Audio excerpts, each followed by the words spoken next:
voilà, nous sommes de retour pour Rendez-vous Matin avec mon invité ce matin, Christine Marchand. Bonjour.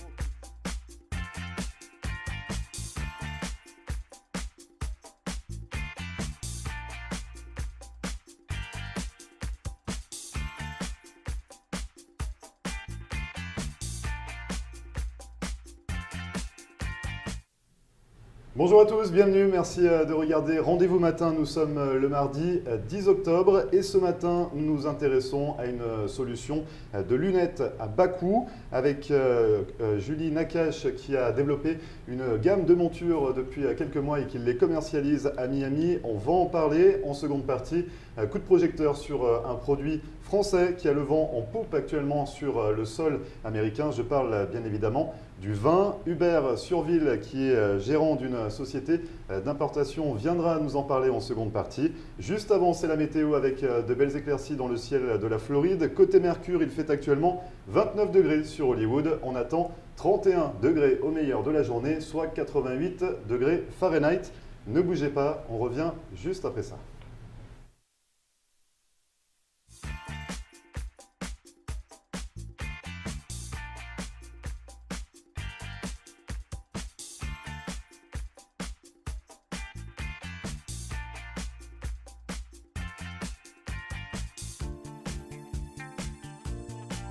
Voilà une brillante idée. Si votre lampe est cassée, si votre lustre de collection a besoin d'un recablage ou pour toute autre réparation de luminaire, ayez le réflexe The Light Switch. Avec plus de 30 ans de savoir-faire dans le domaine de l'éclairage, Philippe Bartolomucci saura donner une seconde vie à tous vos luminaires.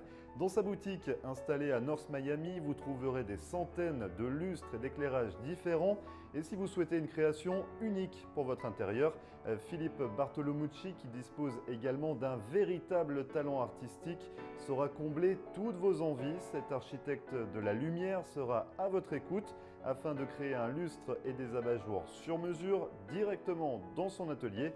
Alors pour plus d'informations, n'hésitez pas à contacter Philippe Bartolomucci au 305 895 0264 ou à vous rendre directement dans sa boutique située à North Miami.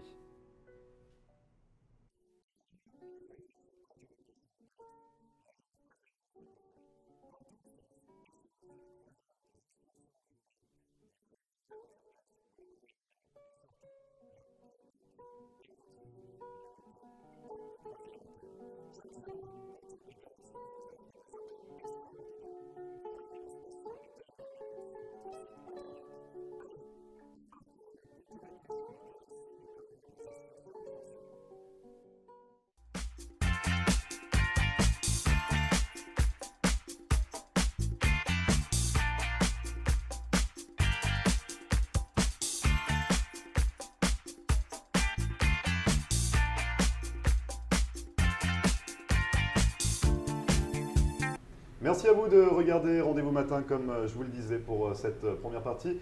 On s'intéresse à une solution de lunettes de vue et solaire à bas coût avec Julie Nakache. Bonjour Julie. Bonjour Grégory. Alors vous êtes opticienne. Oui, vous avez été diplômée en France, vous êtes venue ensuite aux États-Unis et vous avez commencé à travailler, mais vous avez souhaité développer votre gamme de lunettes. C'est parti d'un constat, c'est ça? Exactement, j'ai commencé à travailler, donc j'ai eu l'opportunité de travailler à Paris, puis ensuite à New York et puis Miami. Et je me suis rendu compte qu'il y avait un réel souci sur le coût des lunettes, que le coût d'un équipement optique est de minimum 400 $, monture et verre. Aux États-Unis. Aux États-Unis. Ce qui est un peu différent de la France. Ce qui est un petit peu différent de la France. Les gens n'ont pas tous une couverture maladie et ils n'ont pas de soins optiques qui sont couverts par les mutuelles. Donc c'est un réel problème. Et j'ai eu le déclic un jour en étant en magasin. J'étais en train de préparer ma caisse et une jeune femme est venue pour me dire voilà, je viens faire mon paiement mensuel, un petit paiement de 200 $, ce qui me paraissait un petit peu étrange vu qu'on n'avait pas de lunettes à moins de 250 $ dans le magasin. Et je me suis rendu compte que cette jeune femme avait acheté ses lunettes à crédit.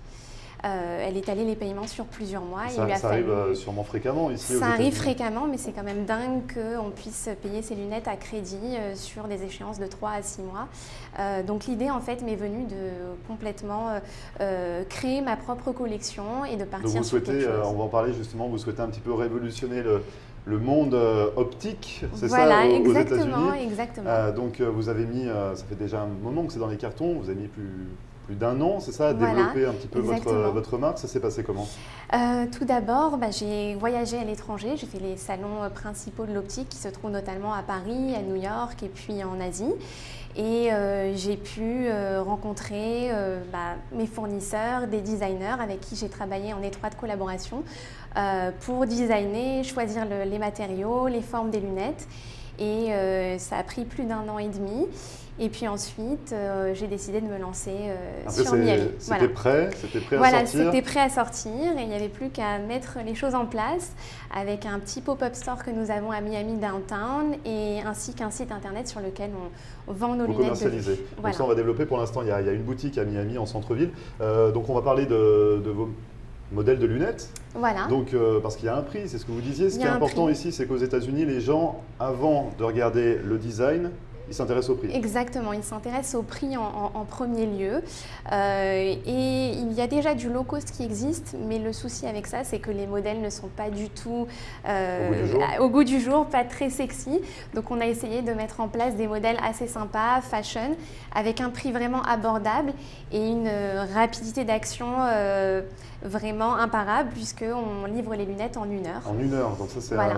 impressionnant. C'est-à-dire qu'on arrive avec notre ordonnance ou même avec une paire de lunettes. Une paire de lunettes existante, on peut lire la prescription sur vos lunettes et dupliquer, faire exactement la même chose. En 1 heure. En 1 heure, oui. Donc vous avez un petit atelier derrière. On a un atelier avec donc une meuleuse pour couper les verres, des verres de stock bien entendu, et une machine pour teinter les verres, puisque les gens peuvent aussi demander des verres solaires à la vue. De vue solaire ou normale, une paire de lunettes normale.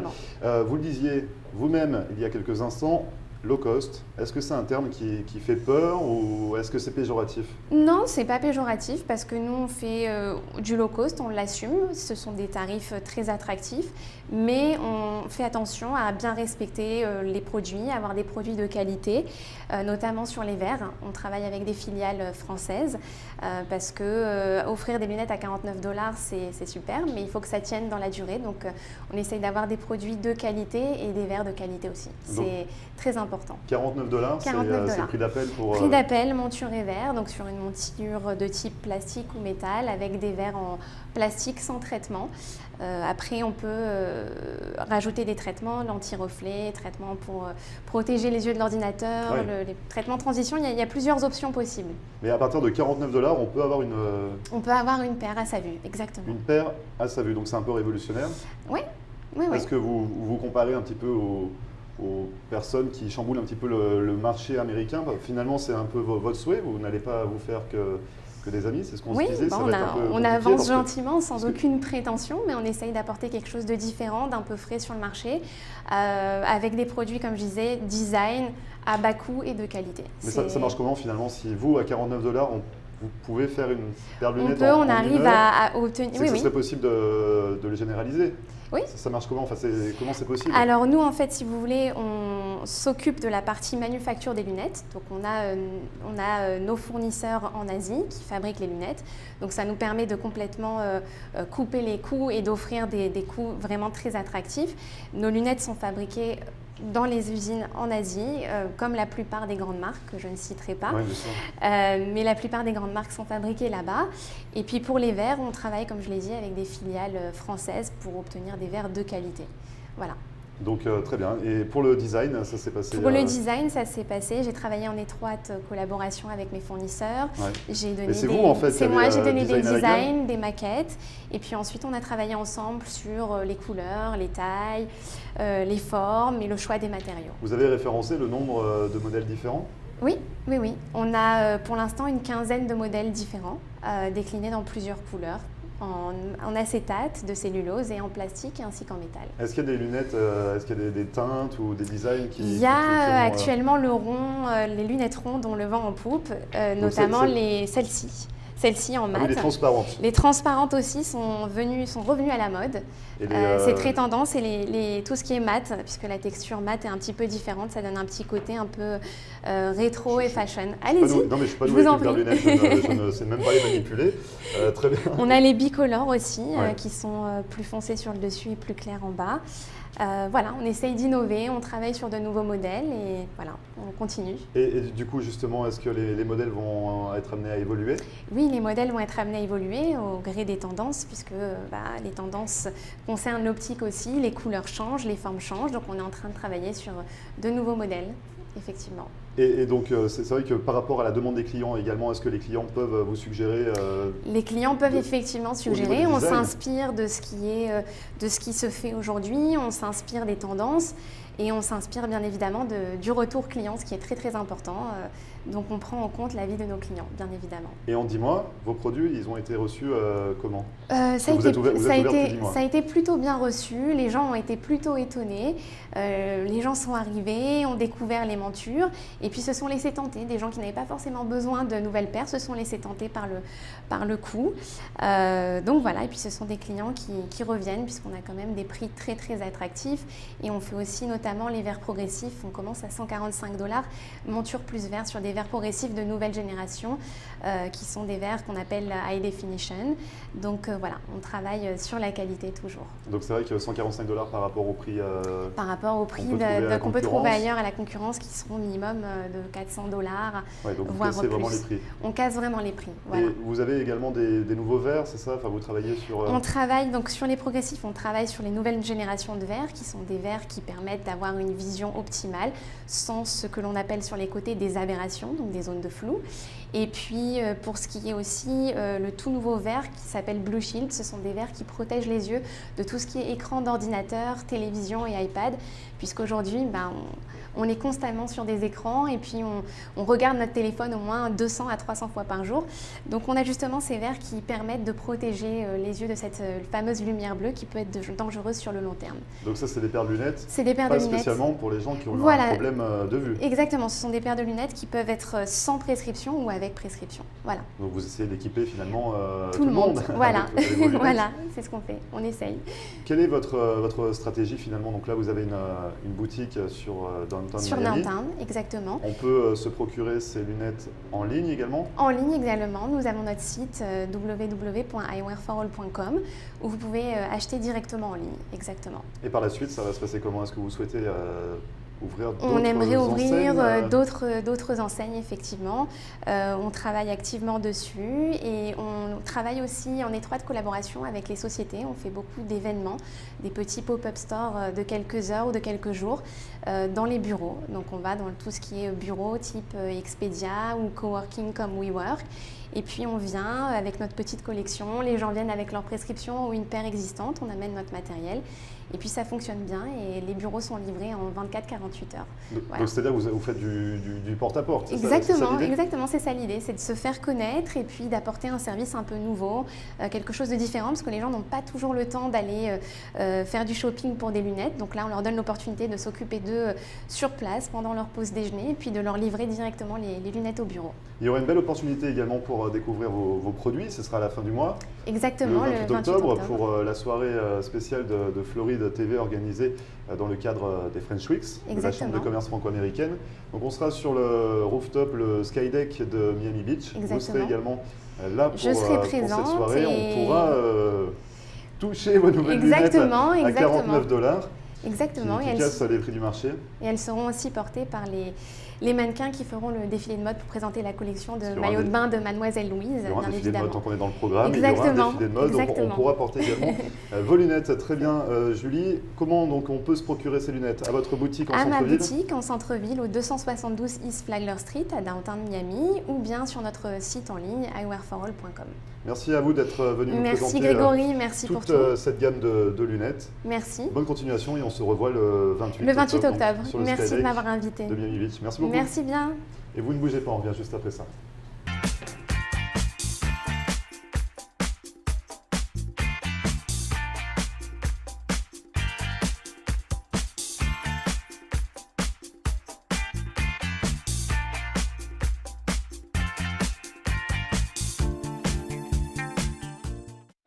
Marcelle Poirier, avocate en droit de l'immigration américaine et membre du barreau de la Floride.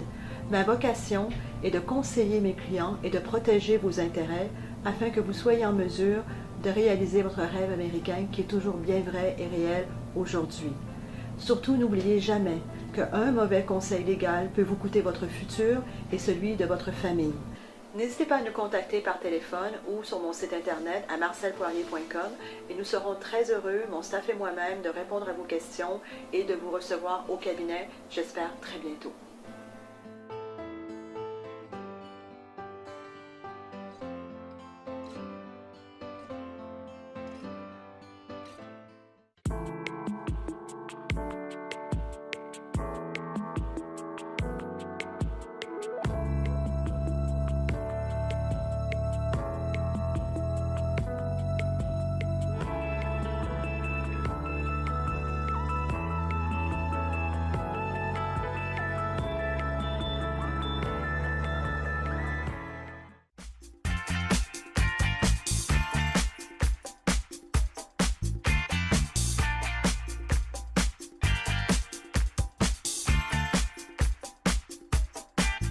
Je ne regarde que cette caméra. C'est ça. Merci à vous de regarder Rendez-vous Matin. Tout de suite, comme je vous le disais, nous allons nous intéresser à un produit français qui a le vent en poupe sur le sol américain, le vin, bien évidemment. Et pour en parler, Hubert Surville. Bonjour Hubert. Bonjour Grégory. Alors vous êtes gérant d'une société d'importation de vin ici sur le territoire et vous travaillez pour Barton et Gastier. Barton et Gastier depuis quelques années maintenant. Oui, nous avons créé en fait la société d'importation de ces vins en 2011. Ces vins en fait ont une grande antériorité sur le marché américain puisqu'ils ont été importés auparavant par Seagram's et Diageo. Et en fait, on peut tracer la marque avec une amitié entre Jefferson et Monsieur Barton. Ah oui. Donc il y a plus de 200 ans que ce produit est présent aux États-Unis. Mais vous, votre société existe depuis 2011, voilà. Donc ça fait 6 ans maintenant. Exactement. Ça se passe comment? Vous importez une certaine sélection de produits de la marque? Étant donné que nous sommes la filiale en fait de Barton et Gastier aux États-Unis, nous importons l'essentiel de leur gamme. Barton et Gastier est une marque tout à fait particulière. Nous faisons nos vins, mais nous faisons nos vins dans beaucoup de régions en France. C'est-à-dire qu'en fait, nous couvrons le Bordelais, nous couvrons la Loire, la Bourgogne, le sud de la France et même la Corse. En fait, sont écartés l'Alsace et le Champagne. Ouais. Donc ça, c'est pour la marque. Donc tous les vins de la sélection sont présents à l'importation. Absolument. Vous travaillez avec les restaurateurs en majeure partie, on va dire, sur le sol américain, parce que vous ne pouvez pas vendre vos vins au grand public. Ça, voilà, en fait, nous vendons au grand public, mais pas en direct, Ah. parce que la loi nous interdit. Nous avons l'obligation de passer par des grossistes qui eux-mêmes revendent à des magasins ou aux restaurateurs. Et donc, en fait, notre force de vente, bien sûr, fait la promotion de nos produits avec les restaurateurs et les magasins, mais nous ne facturons pas en direct, parce que c'est une des particularités de la législation américaine sur les vins et spiritueux. Donc on peut retrouver vos bouteilles dans beaucoup d'endroits, forcément sur Miami notamment. Ça pourrait toujours être mieux, bien entendu, mais en tous les cas, nous sommes présents chez Publix, chez Big Daddy's, etc. Beaucoup de magasins sur Dade County et sur Broward County nous distribuent, et je les remercie d'ailleurs. Mais nous avons aussi beaucoup le support de la restauration française, notamment avec Veuve Duvernay, qui est une autre marque leader dans le monde des vins effervescents. Et nous avons en fait la marque leader aux États-Unis. Donc on va porter attention maintenant au menu des vins dans les restaurants pour chercher vos vins. Comment se porte finalement le marché du vin ici aux États-Unis? Comment ça se passe pour vous? Alors, le vin français. Hein. Alors j'allais préciser. Oui, alors le vin français en fait est tout petit d'abord. Hein. C'est un paradoxe parce que tout le monde connaît les vins français et en général quand je parle avec mes amis ils me disent bon, tu as la chance, c'est fantastique des vins français aux États-Unis. Mais en fait la part de marché des vins français n'est que de 3%. Hein, donc c'est quand même assez étonnant d'avoir une telle notoriété et pour autant 3% de part de marché, c'est tout petit. Alors bon, ça peut s'expliquer par des positions politiques qui ont été un petit peu agressives. Ça peut aussi s'expliquer par un phénomène de mode. Ce qui est important, c'est qu'aujourd'hui, depuis 2 ans, on bénéficie en fait de résurgence de l'attention et du succès des vins français. Nous surfons sur une vague de plus 20% depuis 2 ans. Et en fait, la raison pour laquelle j'ai amené le Côte de Provence, Barton et Gastier, rosé à 9h du matin, on est un peu en retard ce soir, ce jour. C'est pour parler du boom du rosé, c'est ça? Voilà, absolument. En fait, depuis maintenant 5 ans, le Côte de Provence explose en termes de vente aux États-Unis. Et c'est intéressant parce qu'en fait, on a été copié sur beaucoup de produits, que ce soit les merlots, les cabernets, les sauvignons blancs, les chardonnays. Mais il semble que cette fois, le rosé sec et en particulier le Côte de Provence, soit resté la possession de la France. Et donc, en fait, le développement des ventes de rosé sec bénéficie à 100% à la France. Donc le rosé arrive à s'implanter Absolument. Parce que c'est vrai qu'il est considéré quand même comme un vin qu'on boit sur la plage, voilà. avec Alors, des glaçons. C'est associé. Alors, ce qui est assez curieux, si vous voulez, c'est que l'essentiel des rosés consommés aux États-Unis sont d'abord des rosés doux. Oui. Le Weizen, par exemple, Weizenfendel, Oui. et historiquement les vins portugais rosés, en fait, représentent un gros volume, mais en fait, de vins rosés sucrés. Et donc, ce qui est nouveau, c'est qu'en fait, les Américains commencent à apprécier un rosé sec, en particulier Côte de Provence. Et ça, évidemment, c'est très bon pour nous, puisque c'est la spécialité de la France. Il ne faut pas oublier qu'en France, en fait, on consomme aujourd'hui 30% de notre consommation en France est faite de vins rosés secs. 3 bouteilles sur 10. Donc 3 bouteilles sur 10, voilà, c'est ça. Et donc, si vous voulez, il y a beaucoup non seulement on est très heureux de voir que ça progresse, mais j'ai envie de dire qu'il y a du potentiel de croissance, étant donné qu'en France, 3 bouteilles sur 10. Là, on est très très loin, évidemment, de ces ratios. Donc on parle de 3 bouteilles sur 10 de rosé en France. Restons encore un petit peu en France pour parler de la production de vin en général, le vin français. Oui. Il y a eu Mère Nature qui a joué un petit peu... Ah oui. Qui a posé quelques problèmes ces derniers temps et la production est un petit peu en baisse. C'est pour ça que le millésime 2017, on s'attend à une augmentation des prix qui sera forcément répercutée sur le marché américain. La Mère Nature n'a pas été généreuse on le en voit France. Aujourd'hui en Californie ou les feux de forêt, notamment dans les vignobles de Napa. Nous sommes sur un marché mondial et la production de vin en France est de moins 30% sur le millésime 2017. Elle est également de moins 30 en Espagne et en Italie, qui sont finalement les 3 grands producteurs de vin en Europe. Et aujourd'hui, en plus, on constate des feux sur Napa et sur Sonoma, et donc qui vont avoir aussi des répercussions sur la disponibilité de vin en général. Ajoutez à cela le décalage du dollar, puisqu'on est passé de 1,5 à 1,15 ou à 1,20 aujourd'hui presque. Donc, si vous voulez, il va falloir s'attendre à des augmentations qui peuvent aller jusqu'à 50%. Sur le prix d'une bouteille. Sur le prix d'une bouteille, sur le millésime 2017. Vous êtes inquiet par rapport à ça? Vous, forcément inquiet. Gérant de ces sociétés je suis forcément inquiet parce qu'un consommateur qui a l'habitude d'acheter un produit à 10 $ et pour lequel son budget est à 10 $ ou 12 $ ou 15 $, il ne va pas passer de 10 $ à 15 $. Donc il va aller chercher un produit de substitution. Il n'en aura peut-être pas la même satisfaction, mais à un moment donné, nous devons tous gérer nos budgets, malheureusement, et ça ne va pas se faire sans soubresaut. Il va y avoir un problème général. Bon, ceci dit, comme l'ensemble des vignobles presque du monde aujourd'hui semble touché d'une façon ou d'une autre par la rareté du produit, on peut considérer que tous les vins vont monter. Donc, et donc quelque part, augmenter son budget pour pouvoir déguster une bonne bouteille de vin, c'est ça? C'est possible, c'est possible. Alors c'est évidemment regrettable, mais il est pas. On va essayer, si vous voulez, une maison comme Barton et Gastier va essayer, si vous voulez, d'aplanir cette sinusoïde, cette montagne de prix.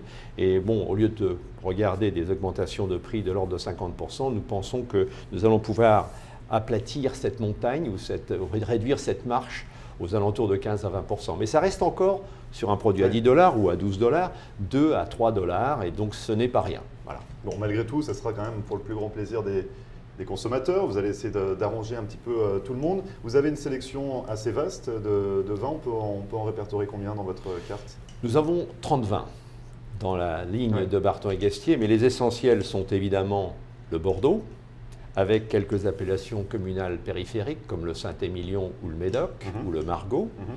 Nous avons en Loire Sancerre, mais aussi Vouvray, qui est un chenin blanc, un peu moins connu en général des Français, mais légèrement, une petite touche de sucrosité, mais qui le rend très très agréable. En fait, c'était un gros succès aux États-Unis, ce Vouvray. Le Sancerre est vraiment un produit qui est tout à fait à la mode aujourd'hui. Sancerre, c'est fait 100% de Sauvignon blanc. Et puis quand vous allez de l'autre côté, évidemment, la Bourgogne, d'abord le Pinot Noir pour les rouges et le Chardonnay se développe très bien, donc sous la marque Patriarche. Et puis, au niveau de la Côte-du-Rhône, Barton et Gastier a un très bon Côte-du-Rhône et également un Châteauneuf-du-Pape. Et pour ceux qui souhaiteraient s'initier, on va dire, au vin français, vous leur suggérerez de débuter par quoi finalement pour débuter? Je pense que le rosé est dans le climat donc que nous avons. On retourne sur le rosé. En Floride, le rosé est le produit parfait parce qu'il est sec. Il a 2 pour 1000 de sucre seulement, donc c'est très très sec. Mais le fait qu'il soit fait à partir de grenache donne une sucrosité subjective, donc il est facile à boire.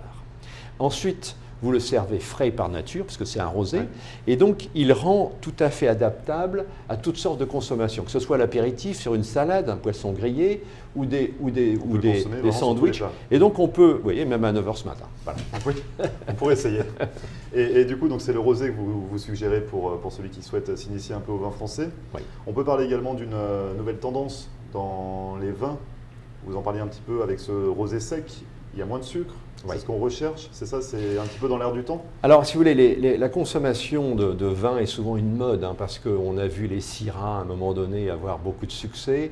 Et les vins français semblent aujourd'hui bénéficier de cette mode, mais qui est en fait associée à un type de consommation et un style de vie qui est celui que l'on a aujourd'hui. Nous faisons de plus en plus attention à ce que nous mangeons et ce que nous buvons en termes de sucre.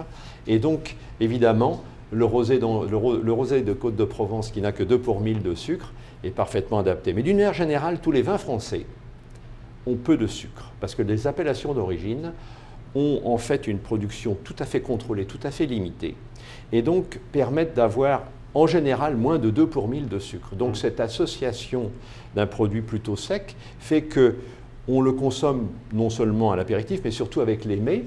Et ce qui fait qu'on a quelque chose qui est potentiellement beaucoup plus important, puisque si on limite seulement à l'apéritif, on a une limitation forcément du moment de consommation. Si on l'associe à la table, tous les jours, ils sont bons.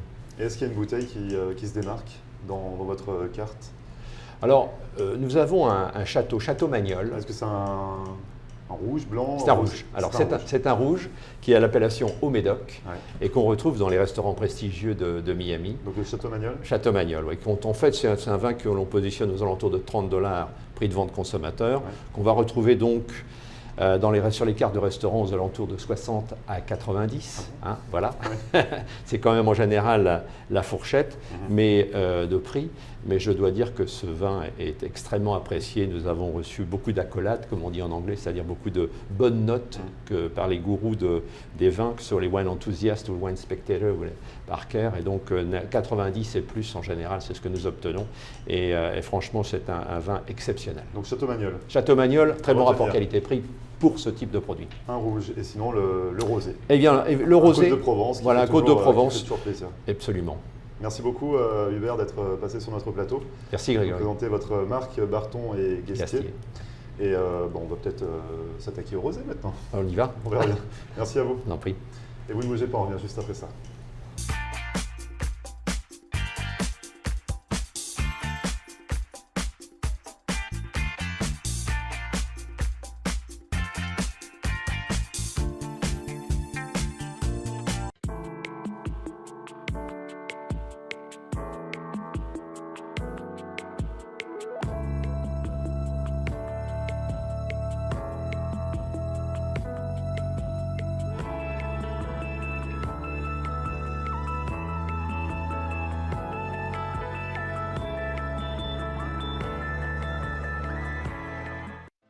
Marcel Poirier, avocate en droit de l'immigration américaine et membre du barreau de la Floride.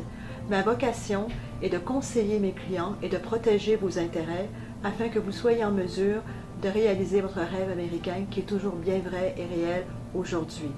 Surtout, n'oubliez jamais qu'un mauvais conseil légal peut vous coûter votre futur et celui de votre famille.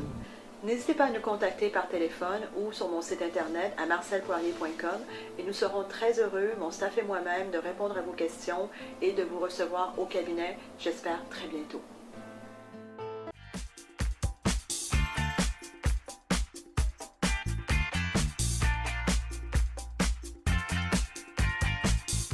Merci à vous d'avoir suivi Rendez-vous Matin, c'est fini pour aujourd'hui. Vous le savez, cette émission est à retrouver comme à chaque fois en podcast sur notre page Facebook floride.tv. N'hésitez pas non plus à nous contacter pour nous poser toutes vos questions sur floride.tv@gmail.com. D'ici là, on se retrouve demain pour une nouvelle rubrique hebdomadaire consacrée à l'immigration aux États-Unis avec Maître Marcel Poirier. Je vous souhaite une bonne journée et on se retrouve demain à 9h.